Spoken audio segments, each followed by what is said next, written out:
Pindho keblak ing swiwi kukila ingkang tansah ngawe-awe ngupaya boga.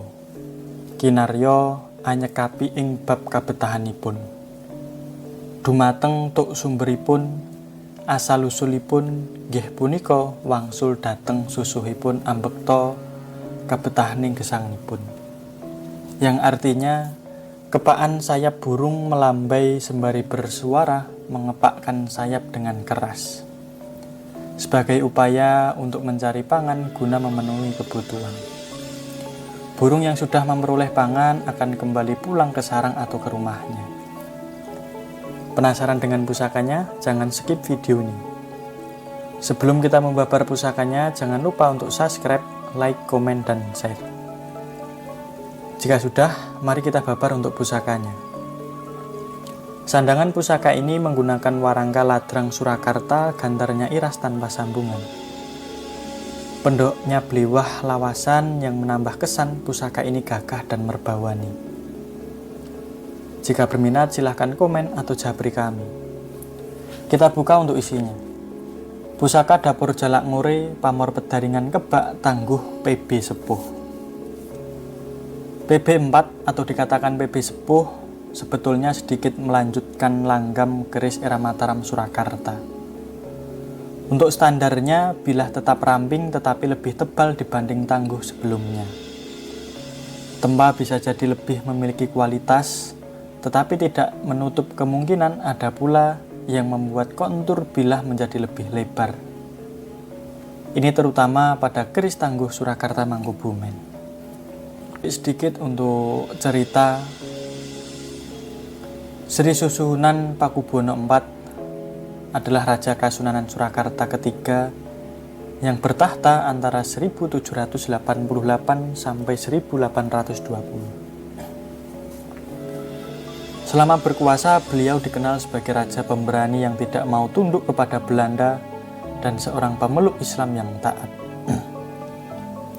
Sikap Pakubuwono IV itu kemudian memicu VOC membentuk analisa dengan Hamengkubuwono I dan Mangkunegaran I untuk melawannya.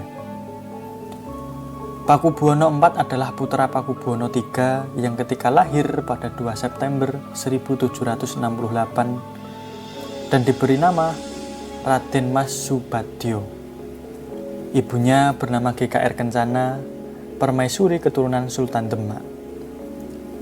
Raden Mas Subadyo naik tahta pada 29 September 1788, 6 hari setelah wafatnya Pakubuwono III. Setelah itu, ia menyandang gelar Sri Susuhunan Pakubuwono IV dan resmi menjadi Raja Kasunanan Surakarta ketiga. Pakubuwono IV juga dikenal sebagai Sunan Bagus karena naik tahta pada umur muda pada di usia 20 tahun dan berwajah tampan. Perbedaan dengan ayah dan kakeknya yang tunduk terhadap VOC, Pakubuwono IV adalah raja pemberani yang sangat membenci kehadiran bangsa Belanda. Selain itu, sebagai pemeluk Islam yang taat, Pakubuwono IV mengangkat para ulama dan pemerintahannya.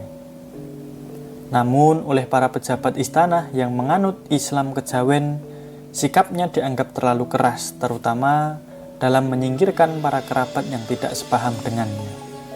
Hal ini memicu konflik yang berujung pada peristiwa Pakepung. Peristiwa Pakepung terjadi pada November 1790, hanya 2 tahun setelah Pakubuwono IV naik tahta. Pakepung adalah insiden pengepungan Keraton Surakarta oleh persekutuan VOC, Hamengkubuwono I dan Kasultanan Yogyakarta dan juga Mangkunegaran I dari Kabupaten Mangkunegaran. Ketiga pihak tersebut bekerja sama karena sama-sama menganggap gaya kepemimpinan Pakubuwono IV dapat membahayakan kedudukan mereka. Tidak hanya itu, Pakubuwono IV juga mendapatkan tekanan dari dalam istana sendiri yang menuntut agar para penasihat rohaninya segera disingkirkan. Pada 26 November, Pakubuwono IV akhirnya mengaku kalah dan menyerah pada penasihat untuk diasingkan. Dalam serat babat Pakepung yang ditulis oleh Yasadipura II, pujangga Keraton Surakarta, Pakubuwono IV diceritakan sebagai ahli strategi yang cerdik dan ahli sastra, khususnya yang bersifat rohani. Sifatnya ini membuat pemerintahannya mampu bertahan meski terjadi pergantian pemerintahan penjajah dari Belanda ke Inggris hingga kembali lagi ke Belanda. Setelah itu, Pakubuwono keempat diyakini sebagai penulis serat ulang gerah yang berisi ajaran-ajaran leluhur untuk memperbaiki moral kaum bangsa Jawa. Bahkan Ronggo Warsito, pujangga ternama Keraton Surakarta, semasa mudanya pernah belajar beberapa ilmu kadigdayan kepada Pakubuwono keempat. Pakubuwono keempat memerintah hingga akhir hidupnya pada 2 Oktober 1820. Setelah itu, jenazahnya dimakamkan di Kedaton, Bayi Saran, Yogyakarta. Terima kasih.